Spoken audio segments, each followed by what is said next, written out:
नमस्कार दोस्तों। इस वीडियो में हम ये देखेंगे कि किस तरीके से आप लाइपेस की किट किसी भी सेमी ऑटोमेटेड बायोकेमिस्ट्री एनालाइजर पे प्रोग्राम कर सकते हैं। यहाँ पर इस वीडियो में हमने एनामोल लैबोरेटरीज प्राइवेट लिमिटेड द्वारा मैन्युफैक्चर किए गए किट को यूज़ किया है। तो दोस्तों, यदि आप अपनी लाइपेस की किट किसी भी बायोकेमिस्ट्री एनालाइजर पे प्रोग्राम करना चाहते हैं तो उसके लिए जिन इन्फॉर्मेशन या जिन पैरामीटर्स की आपको ज़रूरत है वो सारे पैरामीटर्स आपको इंस्ट्रक्शंस फॉर यूज़ में मिल जाएंगे, जो कि आपके किट के अंदर दिया गया होगा। तो आइए हम देखते हैं कि किस तरीके से इन इन्फॉर्मेशन को यूज़ करते हुए हम सॉफ्टवेयर प्रोग्राम कर सकते हैं। तो दोस्तों, सबसे पहले आपको आपका इंस्ट्रूमेंट स्विच ऑन करना है और उसके मेन मेन्यू पे आ जाना है। मेन मेन्यू पे आते ही यहाँ पर आप टेस्ट ऑपरेशन सिलेक्ट कीजिए और इस लिस्ट में से ऐड न्यू टेस्ट का ऑप्शन सिलेक्ट कर लीजिए। अब जैसा कि आप देख सकते हैं, यहाँ पर लिखा हुआ आ रहा है सिलेक्ट टेस्ट मोड। मतलब हमें यहाँ पर ये सिलेक्ट करना है कि हमारा जो किट है वो काइनेटिक मोड का है या एंड पॉइंट का है या किसी और मोड का है। अब ये जानकारी हमें इंस्ट्रक्शंस फॉर यूज़ में मिल सकती है। यहाँ पर मैन्युफैक्चरर ने रिएक्शन टाइप के आगे यूवी काइनेटिक लिखा है। इसका ये मतलब है कि ये पैरामीटर काइनेटिक मोड का है। अब आप यहाँ पर ये भी देख सकते हैं कि मैन्युफैक्चरर ने एक एरो बनाया है जो नीचे की तरफ पॉइंट कर रहा है। इसका ये मतलब है कि ये जो पैरामीटर है ये डिक्रीजिंग काइनेटिक का पैरामीटर है। तो बहुत सारे इंस्ट्रूमेंट्स में जब भी आप काइनेटिक मोड एंटर करेंगे उसके बाद अगली इन्फॉर्मेशन आपको एंटर करनी होगी कि वो इंक्रीजिंग काइनेटिक का है या डिक्रीजिंग काइनेटिक का पैरामीटर है। तो क्योंकि यहाँ पर एरो नीचे की तरफ पॉइंट कर रहा है इसलिए ये डिक्रीजिंग काइनेटिक का पैरामीटर है। तो इंस्ट्रक्शंस फॉर यूज़ के हिसाब से हम यहाँ पर काइनेटिक मोड सिलेक्ट कर लेंगे।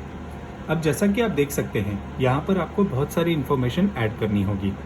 सबसे पहली इन्फॉर्मेशन आपको यहाँ पर जो ऐड करनी है वो नेम ऑफ द टेस्ट की ऐड करनी है। इसके लिए हम इस ऑप्शन को सिलेक्ट कर लेंगे और यहाँ पर हम कोई भी नेम ऐड कर सकते हैं जो हमारे लेबोरेटरी के अकॉर्डिंग सूटेबल हो। इस वीडियो में मैं LIP ऐड कर रहा हूँ नेम ऑफ द टेस्ट में। नेम ऐड करते ही आप यहाँ पर एंटर दबा दीजिए और होम स्क्रीन पे आ जाइए। उसके बाद अगली इन्फॉर्मेशन आपको यहाँ पर जो ऐड करनी है वो प्राइमरी वेवलेंथ की ऐड करनी है। अब ये जानकारी भी आप इंस्ट्रक्शंस फॉर यूज़ में देख सकते हैं। यहाँ पर मैन्युफैक्चरर ने प्राइमरी वेवलेंथ के आगे 340 नैनोमीटर लिखा हुआ है। अब क्योंकि हमारे सॉफ्टवेयर में भी प्राइमरी वेवलेंथ के आगे डिफ़ॉल्ट वेवलेंथ जो है वो 340 नैनोमीटर ही है, इसलिए हम इस इंफॉर्मेशन को एडिट नहीं करेंगे। उसके बाद अगली इन्फॉर्मेशन जो आपको ऐड करनी होगी वो सेकेंडरी वेवलेंथ की है। अब क्योंकि मैन्युफैक्चरर ने सेकेंडरी वेवलेंथ की कोई जानकारी अपने इंस्ट्रक्शंस फॉर यूज़ में नहीं दी है, इसीलिए आप इस ऑप्शन को ब्लैंक छोड़ सकते हैं या डिसेबल रख सकते हैं। अगली इन्फॉर्मेशन जो आपको ऐड करनी होगी वो फ्लो सेल टेम्परेचर की ऐड करनी होगी। अब ये जानकारी भी आप इंस्ट्रक्शंस फॉर यूज़ में देख सकते हैं। यहाँ पर मैन्युफैक्चरर ने फ्लो सेल टेम्परेचर के आगे 37 डिग्री लिखा हुआ है। अब क्योंकि हमारे सॉफ्टवेयर में भी फ्लो सेल टेम्परेचर के आगे 37 डिग्री लिखा है, इसलिए हम इस ऑप्शन को एडिट नहीं करेंगे। उसके बाद अगली इन्फॉर्मेशन जो आपको यहाँ पर ऐड करनी है वो KF या काइनेटिक फैक्टर की ऐड करनी है। काइनेटिक फैक्टर को हम 1.0 ही मेंटेन रखेंगे और इसको एडिट नहीं करेंगे। उसके बाद अगली इन्फॉर्मेशन जो आपको यहाँ पर ऐड करनी है वो वॉल्यूम या एस्पिरेशन वॉल्यूम की ऐड करनी है। अब एस्पिरेशन वॉल्यूम को आप 500 माइक्रोलीटर्स ही रख सकते हैं, लेकिन यदि आप अपना टेस्ट 500 माइक्रोलीटर्स में लगा रहे हैं तो आप इस एस्पिरेशन वॉल्यूम को घटा करके 300 या 400 माइक्रोलीटर्स भी कर सकते हो। उसके बाद अगली इन्फॉर्मेशन जो आपको यहाँ पर ऐड करनी है वो यूनिट्स की ऐड करनी है। यूनिट की जानकारी आप इंस्ट्रक्शंस फॉर यूज़ में देख सकते हैं। जो भी यूनिट आपके लीनियरिटी कॉलम के आगे लिखी है वो यूनिट आप अपने सॉफ्टवेयर में ऐड कर सकते हैं। उसके लिए आप यूनिट का ऑप्शन ओपन कीजिए और लिस्ट में से वो वाली यूनिट सेलेक्ट कर लीजिए जो आपने इंस्ट्रक्शंस फॉर यूज़ में देखी हुई है। उसके बाद जो अगली इन्फॉर्मेशन आपको यहाँ पर ऐड करनी है वो लैग टाइम और रीड टाइम की ऐड करनी है। अब ये जानकारी भी हम इंस्ट्रक्शंस फॉर यूज़ में ही देख सकते हैं। यहाँ पर मैन्युफैक्चरर ने डिले टाइम 60 सेकेंड्स और रीड टाइम 120 सेकेंड्स मेंशन किया है। अब ये इन्फॉर्मेशन हम डायरेक्टली एंटर कर सकते हैं। यहाँ पर मैं आपको बता दूँ कि डिले टाइम और लैग टाइम दोनों एक ही चीज़ होती है। यहाँ पर मैं आपको एक और बात बता दूँ कि बहुत सारे इंस्ट्रूमेंट्स में रीड टाइम एंटर करने का ऑप्शन नहीं होता है। वहाँ पर इंटरवल टाइम और नंबर ऑफ रीडिंग्स का ऑप्शन दिया गया होता है। अब आप इंटरवल टाइम और नंबर ऑफ रीडिंग्स को पैक इंसर्ट में ढूंढकर उसको रीड टाइम के अंदर कन्वर्ट कर भी सकते हैं। उसका फॉर्मूला मैं आपको अगर एक रफ पेपर पे एक्सप्लेन कर दूं तो रीड टाइम का जो फॉर्मूला होता है वो होता है read time is equal to interval time into number of readings. Example के तौर पे मान लीजिए आपका इंटरवल टाइम 60 सेकेंड्स का है और आपकी नंबर ऑफ रीडिंग 3 है, तो आपका रीड टाइम हो जाएगा 60 into 3 is equal to 180 seconds. अब क्योंकि मैन्युफैक्चरर ने यहाँ पर डायरेक्टली रीड टाइम मेंशन किया है, इसलिए हम इस इंफॉर्मेशन को डायरेक्टली सॉफ्टवेयर में ऐड कर देंगे।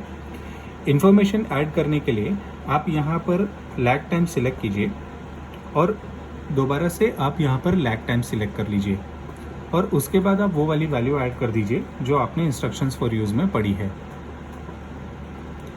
वैल्यू ऐड करते ही आप यहाँ पर एंटर दबा दीजिए। इसके बाद आप यहाँ पर रीड टाइम सिलेक्ट कीजिए और यहाँ पर भी आप वो वाली वैल्यू ऐड कर दीजिए जो आपने इंस्ट्रक्शंस फॉर यूज़ में पढ़ी है। उसके बाद आप यहाँ पर एंटर दबा दीजिए और एस्केप दबा दीजिए होम स्क्रीन पे आने के लिए। उसके बाद जो अगली इन्फॉर्मेशन आपको यहाँ पर ऐड करनी है वो ब्लैंक सेटिंग्स की ऐड करनी है। यदि आप डिस्टिल वाटर से ब्लैंक रन करना चाहते हैं या फिर आप रिएजेंट से ब्लैंक रन करना चाहते हैं, अब ये जानकारी भी आप इंस्ट्रक्शंस फॉर यूज़ में देख सकते हैं। यहाँ पर मैन्युफैक्चरर ने ब्लैंक सेटिंग्स के आगे DW लिखा है, मतलब कि यहाँ पर डिस्टिल वाटर से ब्लैंक रन करना है। अब क्योंकि हमें डिस्टिल वाटर से ब्लैंक रन करना है, तो यहाँ पर ब्लैंक के आगे जो नो का ऑप्शन आ रहा है उसे हम एडिट नहीं करेंगे। उसके बाद जो अगली इन्फॉर्मेशन आपको यहाँ पर ऐड करनी होगी वो QC या क्वालिटी कंट्रोल सीरा की ऐड करनी होगी। अब यदि आप लेबोरेटरी में कोई भी क्वालिटी कंट्रोल सीरा यूज़ कर रहे हैं तो उसकी नॉर्मल या एबनॉर्मल रेंज आप यहाँ पर एंटर कर सकते हो। उसके बाद जो अगली इन्फॉर्मेशन आपको यहाँ पर ऐड करनी होगी वो नॉर्मल वैल्यू ऐड करनी होगी, मतलब पेशेंट के अंदर कितनी नॉर्मल वैल्यू होनी चाहिए। अब ये जानकारी भी आप इंस्ट्रक्शंस फॉर यूज़ में देख सकते हैं।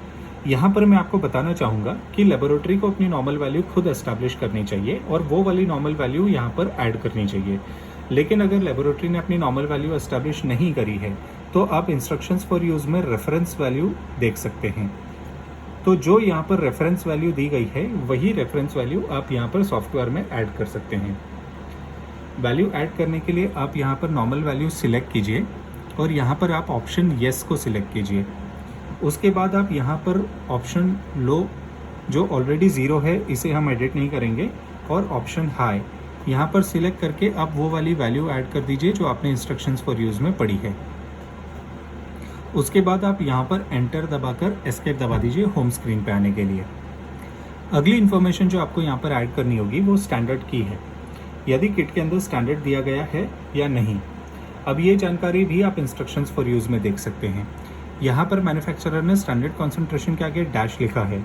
इसका ये मतलब है कि इस किट में मैन्युफैक्चरर ने स्टैंडर्ड नहीं दिया है। तो क्योंकि हमारे सॉफ्टवेयर में स्टैंडर्ड के आगे नो आ रहा है, इसलिए हम इस ऑप्शन को एडिट नहीं करेंगे। उसके बाद जो अगली इन्फॉर्मेशन यहाँ पर आपको ऐड करनी है वो फैक्टर की ऐड करनी है। अब ये जानकारी भी हम इंस्ट्रक्शंस फॉर यूज़ में देख सकते हैं।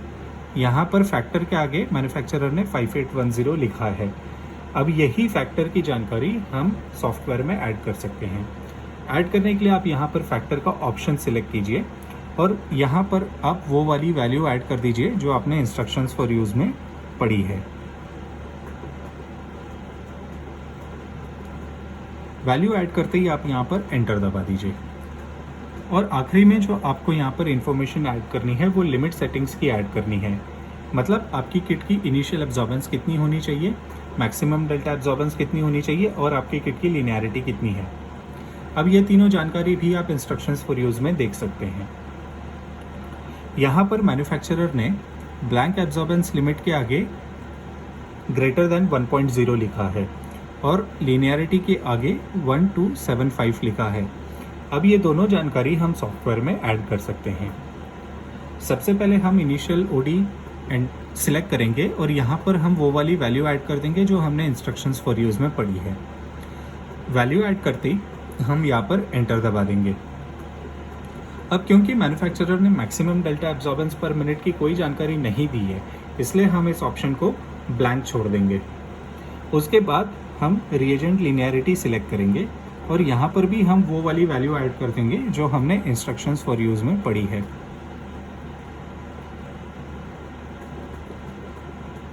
वैल्यू ऐड करते ही हम यहाँ पर एंटर दबा देंगे और एस्केप दबाकर होम स्क्रीन पे आ जाएंगे। अब जैसा कि आप देख सकते हैं, जो भी जानकारी हमें यहाँ पर चाहिए सॉफ्टवेयर प्रोग्राम करने के लिए वो हम यहाँ पर एंटर कर चुके हैं। अब प्रोग्राम सेव करने के लिए आप सेव का ऑप्शन सिलेक्ट कर लीजिए और हमारा प्रोग्राम सॉफ्टवेयर में सेव हो चुका है।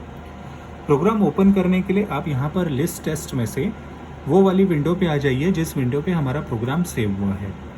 अब जैसा कि आप देख सकते हैं, हमारा प्रोग्राम यहाँ पर 87 नंबर पोजीशन पे सेव हुआ है। प्रोग्राम ओपन करने के लिए आप इसको सिलेक्ट कर लीजिए। यदि आप पेशेंट सैंपल रन करना चाहते हैं तो आप यहाँ पर रन का बटन दबा दीजिए और इससे आगे इंस्ट्रूमेंट आपको गाइड कर देगा किस तरीके से आप एब्जॉर्बेंस ले सकते हैं। दोस्तों, उम्मीद करते हैं कि ये वीडियो आपको पसंद आई होगी। यदि ये वीडियो आपको पसंद आई तो आप इसे लाइक और शेयर ज़रूर कीजिए और हमारे चैनल को सब्सक्राइब ज़रूर कीजिए। Thank you very much friends.